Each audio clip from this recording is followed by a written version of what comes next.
দর্শক সবাইকে স্বাগত জানাচ্ছি চ্যানেল 24 ফেসবুক লাইভে। সাথে আছি আমি ইবেন মীর। চট্টগ্রামের চকবাজার ইসলামী ব্যাংক শাখা থেকে 149 ভরি স্বর্ণ গায়েব হওয়ার মতো ঘটনা ঘটেছে। আমরা আছি এই মুহূর্তে যে ভুক্তভোগী পরিবারটি যাদের 149 ভরি স্বর্ণ গায়েব হয়ে গিয়েছে সে পরিবারে আছি, এবং সে পরিবার যারা আসলে দীর্ঘদিনের তাদের যে সম্পদ সেই সম্পদ তারা আসলে ইসলামী ব্যাংকের চকবাজার শাখায় তারা লকারে রেখেছিল। সেখান থেকে কিন্তু এই যে স্বর্ণ সেই স্বর্ণ তারা আর পাননি। গেল 29 তারিখে লকারের মালিক যিনি তিনি ব্যাংকে গিয়েছিলেন লকার চেক করার জন্য। তারপর সেখানে যাওয়ার পরে তিনি 10 থেকে 11 ভরি যে স্বর্ণ আপনারা এখন দেখতে পাচ্ছেন সেই স্বর্ণটি আসলে উনি সেখানে পান। বাকি যে 149 ভরি স্বর্ণ সেখান থেকে আসলে কিন্তু গায়েব হয়ে যায়। এবং এই যে 2017 সালে উনি মূলত ব্যাংকে লকারটি খুলেন, তারপর সে থেকে সেখানে কিন্তু তার যে পরিবারের স্বর্ণ অলংকার সেগুলো তিনি সেখানে রেখেছিলেন। এরপরে তিনি প্রতি মাসে সেখানে যান, সেগুলো চেক করে আসেন। সব সময় কিন্তু উনি স্বাভাবিক পেয়েছেন, কিন্তু গেল মাসের 29 তারিখ অর্থাৎ 2 দিন আগে উনি যখন ইসলামী ব্যাংকের চকবাজার শাখায় যান, ওনার যে স্বর্ণগুলো সেগুলো চেক করা আছে ঠিক আছে কিনা সবকিছু উনি যখন চেক করতে যান, তখন আসলে ব্যাংকের লকারের যিনি ইনচার্জ সেই ইনচার্জ ওনাকে জানায় ওনার লকারটি আসলে খোলা অবস্থায় আছে। এবং সেখানে উনি তখনই আসলে তৎক্ষণাৎ অসুস্থ হয়ে পড়েন। তারপর সেখান থেকে তিনি এই যে আপনারা যে স্বর্ণটা দেখতে পাচ্ছেন 10 থেকে 11 ভরির মতো স্বর্ণ উনি পান সেখানে। বাকি সব স্বর্ণ আসলে সেখান থেকে উধাও হয়ে যায়। এরপরে কিন্তু উনি সেখান থেকে পুলিশের সহায়তা নেন। তারপর তিনি আগামীকাল সোমবার তিনি আদালতে মামলা করবেন এমন প্রস্তুতি চলছে। তো আমরা এখন একটু আপনাদেরকে শোনাবো সেই যার আর স্বর্ণ চুরি হয়ে গেছে লকার থেকে, সেই এই লকারের মালিক। আমরা একটু ওনার সাথে কথা বলবো, ওনার থেকে জানার চেষ্টা করব কিভাবে ওনার যে স্বর্ণ সেগুলো গায়েব হয়ে গিয়েছে। আজকে যোগাযোগ করার কথা, ব্যাংকে এখনো তো ফোন টোন করি না। আমি তো প্রসেসিং এর মধ্যে আছে, আমি কেস মামলা দিয়ে আসছি, মামলা প্রসেসিং এ আছে। কালকে যাব আবার কোর্টে, সোমবার দিন সকাল 10টা 11টার দিকে যাবো আর কি, 11টার দিকে কোর্টে যাবো।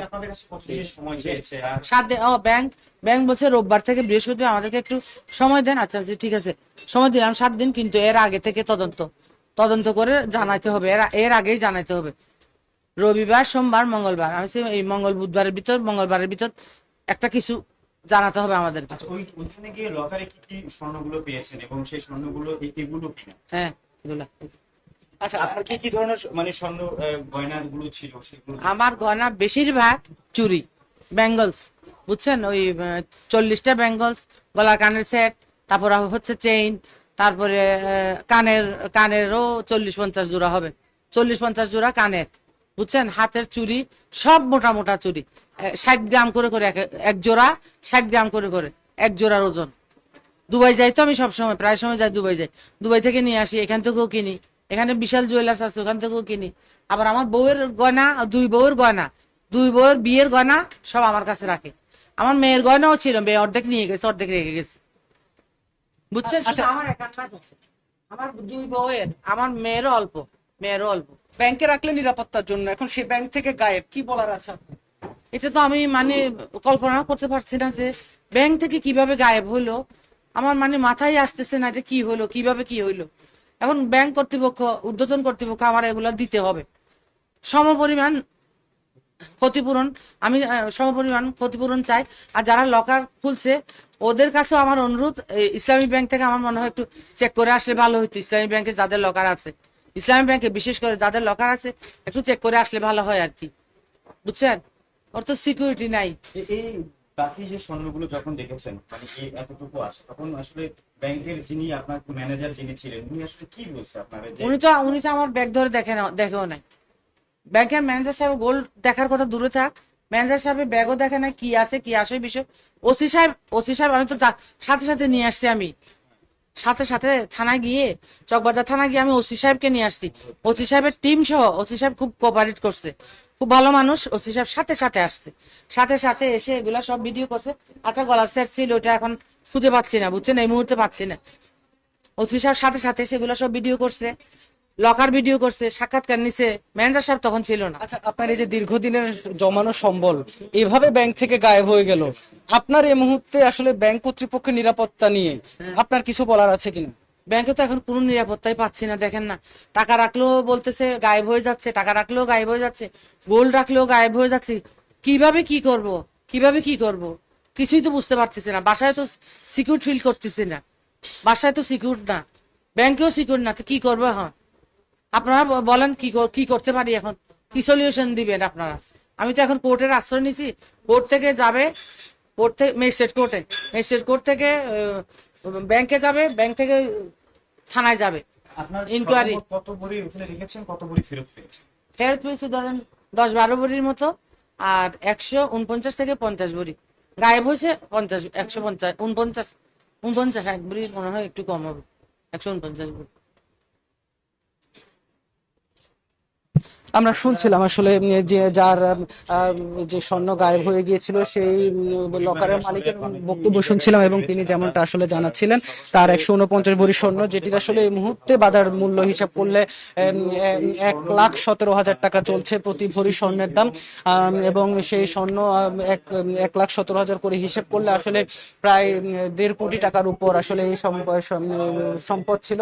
সে 1.5 কোটি টাকার সম্পদ এভাবে আসলে ব্যাংক থেকে গায়েব হয়ে যাওয়া, তারা আসলে পরিবারটি এই মুহূর্তে অনেক যন্ত্রণার মধ্যে আছেন যেমনটি বলছিলেন। আমরা একটু কথা বলবো যিনি আসলে ব্যাংকের লকারে যিনি রেখেছিলেন সেই তার পুত্রবধূ, উনিও আসলে ওনার সম্পদ ওনার শাশুড়ির হাতে দিয়েছিল, সেই শাশুড়ি রেখে যাওয়া লকারের মধ্যে যে স্বর্ণ সেটি গায়েব হয়ে গেছে। আমরা একটু কথা বলবো পুত্রবধূর সাথে। কিন্তু শখে থাকলে তো আর হবে না, কিংবা মন খারাপ করে থাকলে তো আর হবে না, এটার ব্যবস্থা নিতে হবে। সেই ব্যবস্থা নেওয়ার জন্য আমরা গতকালকেও কোর্টে গেছি, আজকেও যেতে হবে, শুনলাম উকিলে ফোন করছে, আগামীকালকেও যাব। এটা উদ্ধার করার জন্য যতটুকু করার আমরা করার চেষ্টা করব। বাকিটা তো আপনারা আছেন, উপরওয়ালারা আছে, যতটুকু করতে পারেন আপনারাও আমাদের জন্য করবেন। আপনারা একটু এই ব্যাপারটা সুন্দর করে প্রকাশ করে আমাদের সমস্যাগুলো একটু তুলে ধরবেন, যেন এই রিপোর্টগুলো একটু দেখে পুলিশ কিংবা কোর্ট থেকে আমাদের ফেভারে কথা বলে। ব্যাংকে যেন আপনারা একটু প্রেশার ক্রিয়েট করতে পারেন যে আমাদের এটার ব্যাপারে যেন সুস্থ তদন্ত হয়, আমরা যেন এগুলো একটু উদ্ধার পাই। কারণ এগুলো তো আমাদের খালি গোল্ড না, এগুলো আমাদের স্মৃতি বিজড়িত। আমার শাশুড়িও অসুস্থ হয়ে গেছেন, আমার শ্বশুর নাই, আমার শ্বশুর মারা গেছেন আজকে 2 বছর। এগুলা তো উনারও স্মৃতি, উনারও আছে গোল্ড। তো এই যেগুলা গেছে ওগুলা তো আর আমাদের পক্ষে নতুন করে তৈরি করা সম্ভব না। এখন আমরা চাই এগুলো আমরা ফেরত পাই, গোল্ড গুলা যেন আমরা ফেরত পাই। অ্যাটলিস্ট গোল্ড গুলা যেন ফেরত না পাই, সেক্ষেত্রে কিছু হলেও তো আমাদের ক্ষতিপূরণ লাগবে, আমরা যেন ক্ষতিপূরণ পাই। ঠিক আছে? প্রাথমিকভাবে আপনাদের এমনিতে কি কি মনে হচ্ছে, মানে কিভাবে আসলে এই লকার থেকে স্বর্ণ গায়েব হতে পারে? আপনাদের প্রাথমিকভাবে কি মনে হচ্ছে? এখন প্রাথমিকভাবে তো মনে হচ্ছে ব্যাংকের ভিতরের মানুষজনরাই ইনভলভ, বাইরে থেকে তো আর কেউ আসতে পারবে না, বাইরে থেকে এসে তো আর কেউ ওটার ভিতরে ঢোকা সম্ভব না। কারণ চাবি তো ব্যাংকের কাছেই থাকে, বাইরে একটা তালা, ভিতরে তালা। এখন আমাদের কাছে প্রাথমিকভাবে মনে হচ্ছে ব্যাংকের লোকজনই জড়িত থাকতে পারে। যত স্বর্ণালঙ্কার তাদের পুরো পরিবারের ছিল। দর্শক, আমরা আপনাদেরকে দেখাচ্ছিলাম আসলে যে পরিবারটি থেকে আসলে 149 ভরি স্বর্ণ গায়েব হয়ে গিয়েছে। আমরা সেই পরিবারের বক্তব্য শুনছিলাম, এবং আসলে তারা খুবই এখন এই মুহূর্তে হতাশ, এবং তাদের দীর্ঘদিনের আসলে জমানো এই সম্পদ তারা ব্যাংকে রেখেছিল নিরাপত্তার জন্য। সেই ব্যাংক থেকে যখন এই স্বর্ণ গায়েব হয়ে গিয়েছে, তারা আসলে কোথায় গেলে নিরাপত্তা পাবেন, কোথায় মানুষ সম্পদ জমা রাখবেন, সেই বিষয়টি নিয়ে আসলে দুশ্চিন্তায় পড়েছেন। তো এই মুহূর্তে আমি চ্যানেল 24 ফেসবুক লাইভ থেকে বিদায় নিচ্ছি। আমি ইবেন মীর, চট্টগ্রাম থেকে, যেখানে চকবাজার ইসলামী ব্যাংকের শাখা থেকে 149 ভরি স্বর্ণ গায়েব হয়ে গিয়েছে এক গ্রাহকের।